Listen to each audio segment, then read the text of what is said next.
Hello everyone, welcome to OK Biology Classroom, and also welcome to our very first subtopic that we have for this segment. Today we're going to look at the differences between living things and non-living things. So we'll be talking about what things we base on to refer to certain things as living, and for that matter refer to the others as non-living.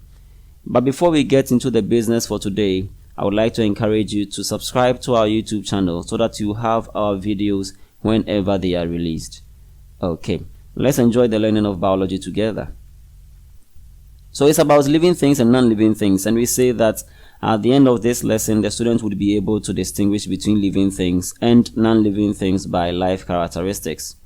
So there are certain characteristics that we base on to refer to certain things as living, and by that we refer to the others as non-living. So what are these characteristics? Yeah, we refer to them as life processes.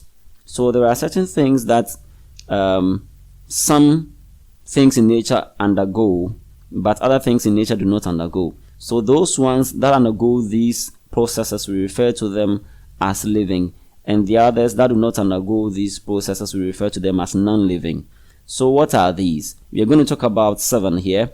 The first one would be nutrition. So pick nutrition and talk about how nutrition distinguishes a living thing from a non-living thing. Then we'll move on from there to respiration, how respiration also distinguishes a living thing from a non-living thing. We will talk about excretion as well, and we'll move on to growth. We will talk about irritability, then to movement, and finally we will talk about reproduction. Okay, so we'll be picking these one after the other and use them to distinguish living things from non-living things. Let's move on to the very first one that we have, nutrition. Well, in very simple terms, we would say nutrition is feeding. Yes. So when you supply your body with the nutrients that the body needs, it means you are feeding, and that is nutrition. And you can see clearly here that the animals that are feeding here are supplying their bodies with the nutrients that the body needs. And it doesn't happen in only these animals that are shown at the top right corner of the screen. All living things need nutrients, but the question is, why do living things need the nutrients? Well, living things need nutrients because they would always need to form new materials. As the body is removing certain things, those things would have to be replaced. So for instance, if you sweat, you see that water comes out of your body, and therefore your body needs to replace the water which has gone out. And your body will always be removing water out of it, which is needed to maintain the body the way it's supposed to be. So water is one important nutrient in here that the body needs. Yes. And we also remember that at one point in time, an organism has a body that is smaller in size, but with time the body increases in size. As the body is increasing in size, what does it mean? It means that new things have been formed to be added to the already existing ones. So we say that new cells have been formed to be added to the already existing ones. Now, the body can form new cells by getting the needed nutrients and joining them to form the materials needed to form new cells. So if the body doesn't get the nutrients, it means, of course, the body cannot also form the materials that are needed for the formation of new cells for the body. And so living things require, as we are saying here, continuous supply of nutrients in order to survive. So the very first point that we're making here is that the nutrients are needed, just like I said, to form important molecules or important materials in the body. Typical example is amino acids. So amino acids are needed to form important materials in the body, and as well as fats. Yes. So you can just have this picture in mind. Well, from time to time you find saliva in your mouth. You know, saliva contains water, and water itself is a nutrient. And saliva as well contains enzymes. Remember that those enzymes are made by joining amino acids. So assuming your body doesn't have enough amino acids, how would your body efficiently form the enzymes that are needed in the body? The body cannot really form them. So it makes supplying the body with nutrients very important to every living thing, because a living thing is always forming new things. Okay, so apart from forming new things, the living thing also needs energy, because a lot of activities go on in the body that require energy. And you don't get the energy if you don't feed. So that is why we always have to continue feeding, especially for us to get this nutrients, carbohydrates, or specifically to say glucose, so that it will supply our bodies with the needed energy. Well, let's look on the other hand, certain things like stones around us, we find water bodies around us, we find soil around us, and so many other non-living things that we find around us. These non-living things do not really require supply of nutrients so that they would survive. The rocks and the stones that we had seen some time back have remained the way they are over many years, sometimes undergoing a few changes within, but not that they need certain materials to be added to them in order for them to continue to exist in their form as stone. But if a living thing doesn't supply itself with nutrients and so to form new materials, the living thing will stop existing as a living thing. So that is the point. So it means we always need new materials to be formed within us as living things, and these new materials come from feeding, or come from the nutrients that we supply the body with. Okay, there are several other nutrients that the body needs: vitamins, water, and mineral salts. They are all needed in the body. Good. So I've already made this point that non-living things, on the other hand, do not really require continuous supply of nutrients for their survival. They do not require it. We living things require that, but the non-living things do not really require it. Okay. Now let's go to the next one. We are going to talk about respiration here. We said that living things need energy for the many activities in their bodies. Sure. So, for example, we have so many muscles, and the muscles need energy.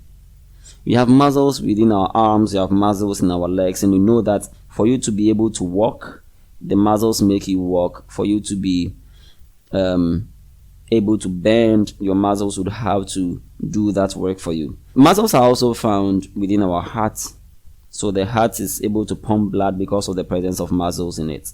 But these muscles cannot work without energy. So it means they need energy to work. The energy that is needed is obtained through the process of respiration. So that is the point we are talking about, that the energy that even these muscles need for their work in the body to cause movement in whichever part of the body, they get it through respiration. Now the process of respiration is that as we keep on feeding, we get a substance called glucose. Glucose enters the blood and is sent to the cells. We also breathe in oxygen, and the oxygen is also sent to the cells. Now the glucose is going to be combined chemically with the oxygen to release large amounts of energy. Okay, so that is what respiration is about. So this thing of combining glucose with oxygen to produce large amounts of energy should continue to go on, so that all parts of the body that require energy would always have their supply of energy. And that is what respiration is there for. So that muscles need energy for movement that would be made possible, and energy as also is needed for nerve impulse transmission would also be made possible. And as well, many chemical activities that go on in the body also require energy to be able to take place. So energy is highly needed in the body of living things. Surely. And like I said, the energy living things need is obtained from glucose by a chemical process that we are talking about here, respiration. So that makes respiration really a very important life process to all living things. But non-living things, on the other hand, wouldn't need energy for any of their activities within. Of course, we are already aware that they are not actively involved in these things that living things are involved in, and so they do not require energy. Sure. And that means living things have shown in another way characteristically to be very different from non-living things. Now let's move on to our third life process that we found on our list, excretion. And under excretion, we are saying that living things remove waste substances from their bodies. That is waste substances from metabolism. Yes. Surely, one other thing about living things is that because so many activities go on within living things, many chemical processes go on within living things, waste substances are formed. And note that this metabolism we are talking about, in simple terms, is the total of all chemical processes that go on in the body. So all chemical processes that go on in the body. And they are in two parts. When the chemical activities are going on in the body, it's either the chemical activity is going on to form a substance, or the chemical activity is going on to break down a substance. In whichever way, it is metabolism. So let's remember what we talked about under nutrition, that, for example, something like enzyme. An enzyme is formed by joining many amino acids. Now, as the body is joining amino acids, it's a typical chemical process. So that is metabolism, because there is formation of a substance. And there is the other hand of metabolism, where it involves breaking down a substance. And there we can also talk about our example under respiration, where glucose was combined with oxygen to produce energy. And in that particular process of combining glucose with oxygen, the glucose is broken down so that energy will be released from it. So that is typical breaking down, as compared to the other one we talked about for enzymes, towards the formation. So you are joining them to form. So that is formation. But in the case of respiration, glucose is broken down. So whether of formation of a substance or of breaking down of a substance, it is metabolism. So that is what we are talking about. And in metabolism, sometimes waste substances would be produced. And when the waste substances have been produced, they need to be taken out of the body. Because otherwise, if these waste substances remain in the body, they are going to be harmful to the body. So they really need to be taken out of the body. So, for example, under respiration, where glucose was broken down to produce energy, and the production of energy, other substances are formed which the body doesn't need. For example, carbon dioxide is formed. But carbon dioxide wasn't the main thing needed by the body. And in fact, it's not even needed by the body, and so should be taken out of the body. And taking carbon dioxide out of the body because it is waste, and it was produced out of metabolism, and it's waste, we refer to it as excretion. So also, even within the same process of respiration, water is produced, because water is produced together with the carbon dioxide, and that excess water should also be taken out of the body. So taking that waste which was produced because of metabolism also is excretion.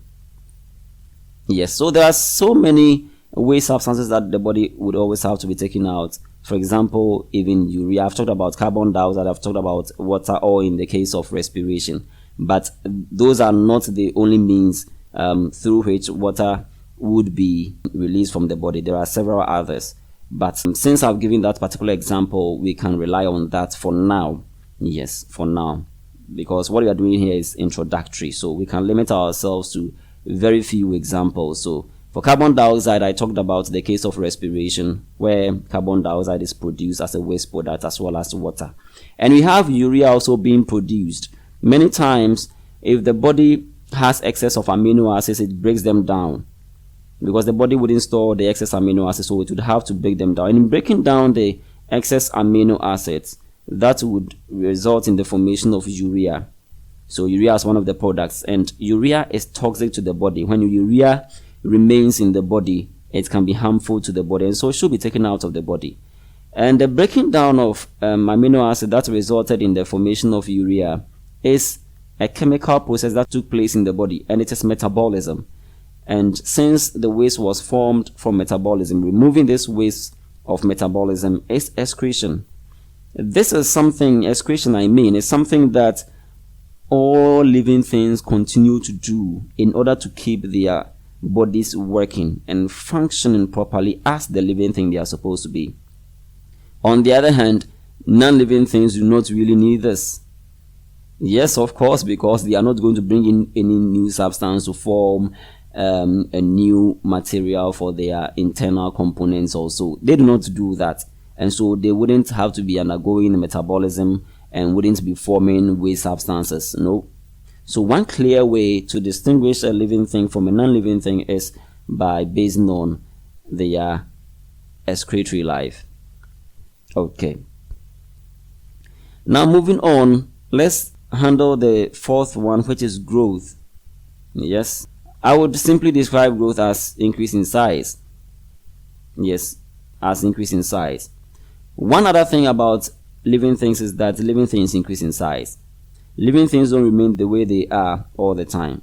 Or we all bear witness that when babies are born, at the very young stages, they look smaller. As time goes on, you see that they will be increasing in size. So what has happened? That is one thing about living things. Living things would have to increase in size, and not just increasing in size, but also develop as well. So you can just imagine a baby where at the very early stages wouldn't be able to move all parts of the body, but with time it is able to move all parts of the body. With time it's able to move the eyes better, it's able to move the legs or other parts also more actively. So what has happened? It means there has been development.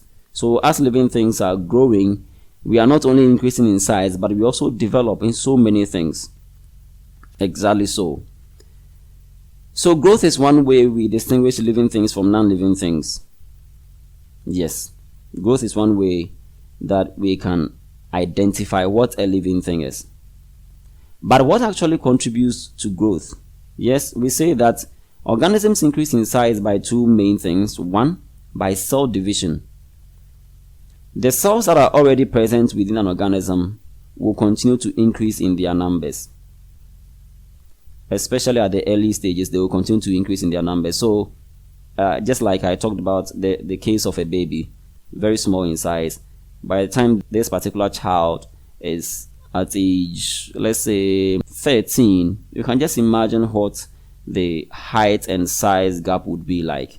So what has happened? The cells that used to exist at the time when he was a baby have been increasing in number, and cells would increase in number when they divide, and that's what we refer to as cell division, when the cells divide. Okay, but after cells have divided, another thing is that the cells would need to enlarge so that they can reach their full sizes. So a cell divides and would be smaller in size, but would have to increase in the size so that to reach the real size, and that is cell enlargement. So cell division and cell enlargement both contribute to growth. Like we see in this image in here, there is a cell here, and this particular cell has undergone some division. So we see in the second step that the dark part here, which represents the nucleus, here was dividing, and as it was dividing, we see even the other part of the cell also dividing, that is the cytoplasm also dividing. So here the cytoplasm almost seemed separated from each other, and then the nuclei are also now separating, and we have two separate cells here. So what has happened? One cell has produced two different cells.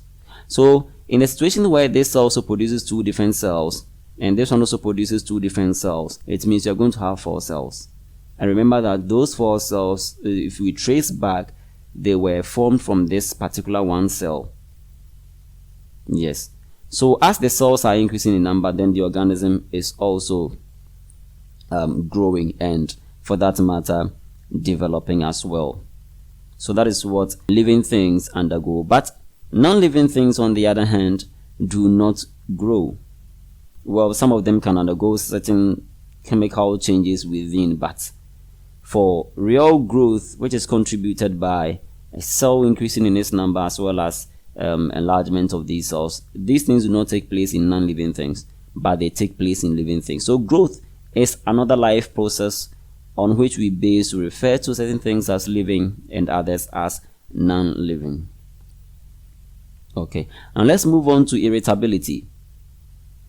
Irritability. Simply put, irritability is response to stimuli.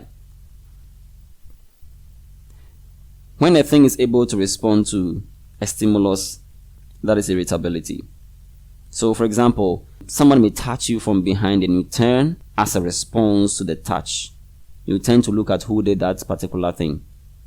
Yes, that means your body was able to sense that something has happened. So there was a touch. So here the stimulus that we are talking about is the touch. So your body felt the touch, and so you turn to look at what exactly was going on behind you.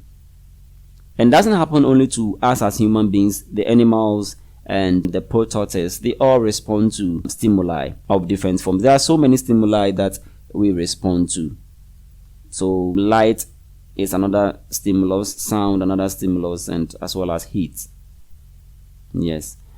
When maybe a place is dark and somebody just switches on a torch and the light is thrown maybe into your eyes, well, there will be an obvious response from you. So the obvious reaction would be that you may cover your eyes or close your eyes just to prevent too much light from entering your eyes. But at least that shows that you have received something and there is a stimulus that you have responded to, and it happens to living things.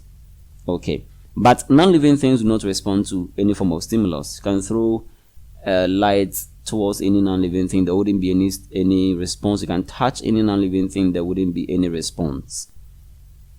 Okay, so that is one way we distinguish living things from non-living things as well. But people ask this question that, do plants really respond to stimuli? Yes, the answer should be yes.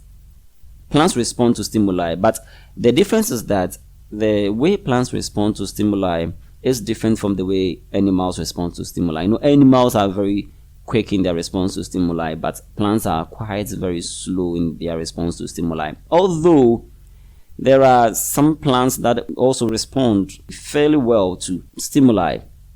So for example, there is this plant which I believe you have seen it somewhere. This is mimosa, and look at how it is responding to touch. That is quite fast, isn't it? Yeah.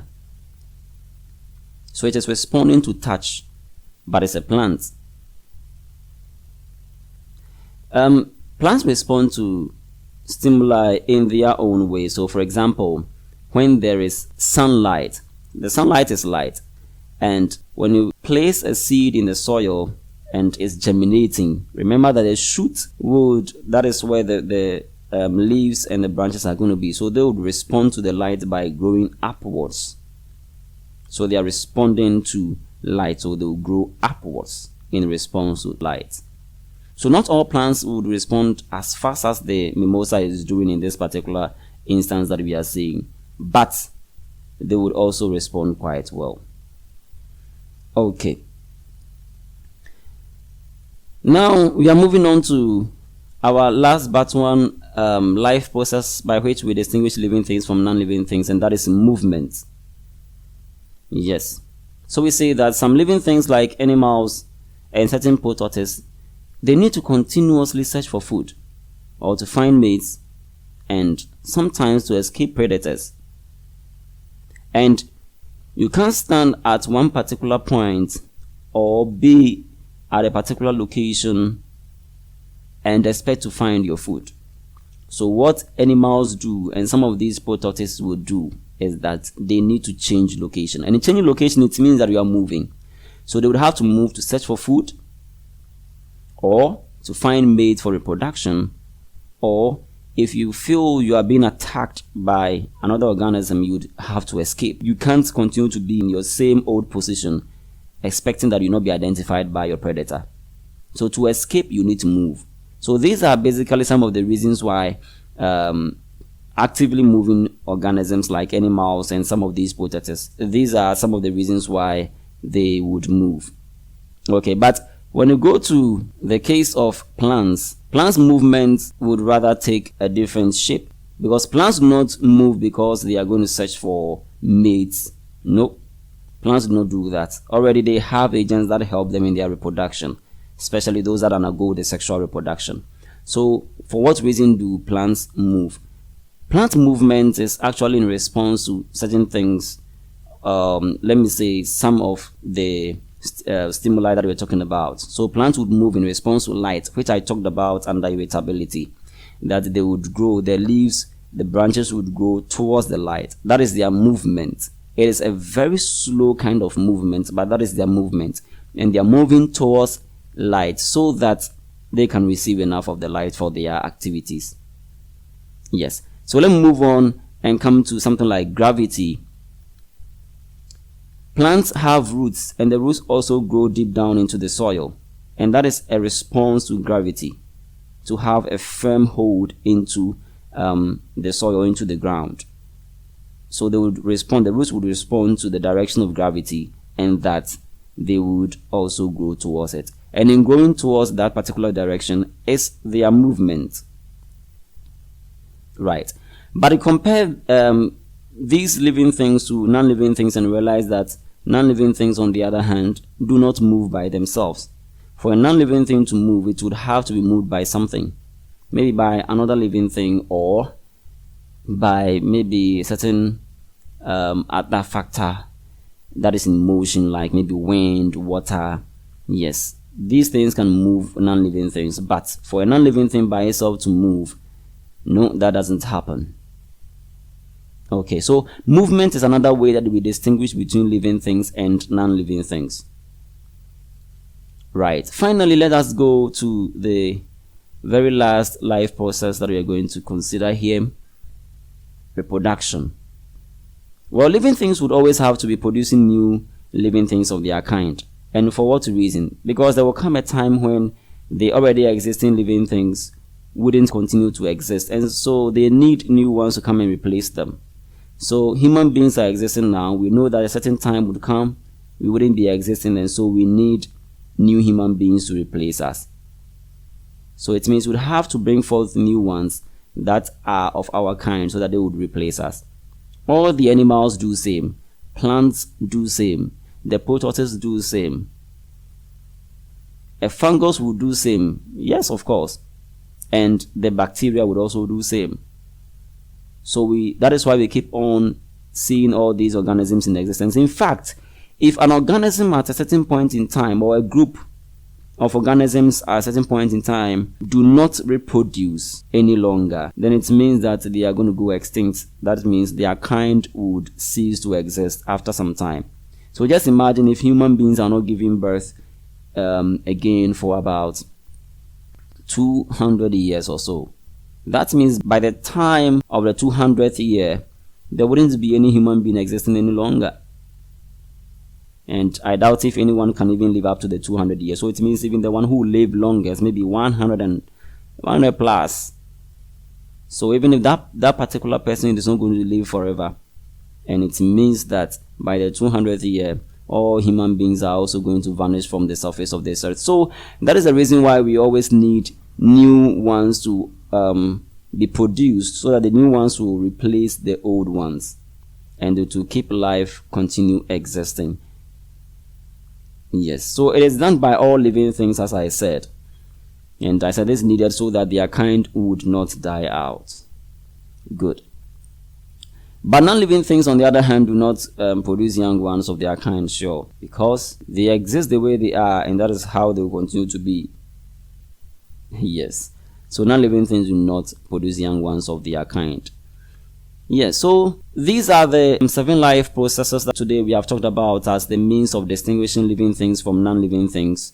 And it is so interesting to know how living things are always actively being involved in these life processes, and that by these they continue to live, and without these they would cease to live. Yes. In summary, this is what we have talked about. We said that living things feed, but non-living things do not feed. Living things respire to produce energy, but non-living things do not respire to produce energy. Living things also excrete waste, but non-living things do not excrete waste. And as well, for the 4th point, living things also grow by cell division, but non-living things do not grow by cell division. Living things also move actively, but non-living things do not move actively. And the point number 6 is that living things respond to stimuli, non-living things do not respond to stimuli.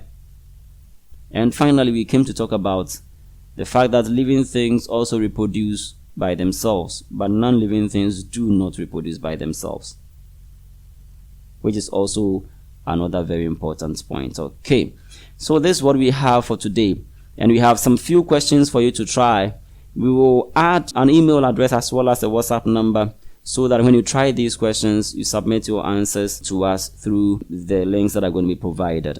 So the first question is, you are to describe 4 ways in which living things are different from non-living things. Very easy, right? And how important is respiration to a bird? So this one, you're going to pick only respiration, and you answer it in relation to a living thing called bird. Okay. Then, in what simplest way do you think a 6-year-old can distinguish between a living thing and a non-living thing? Quite interesting. How would a 6-year-old be able to distinguish between a non-living thing and a living thing. So what is the 6-year-old going to base on to distinguish that living thing from the non-living thing? So that is the point. Okay, so you have to look at this question critically and answer it. And I know you can answer it, yeah. Then we have some other true or false questions, about 3 of them here. So the 4th question says that, can you tell if the following statement is true or false? So the very first of them is, animals respond to stimuli faster than plants. Is that true or false? Cell division is not needed for growth. Is that true or false?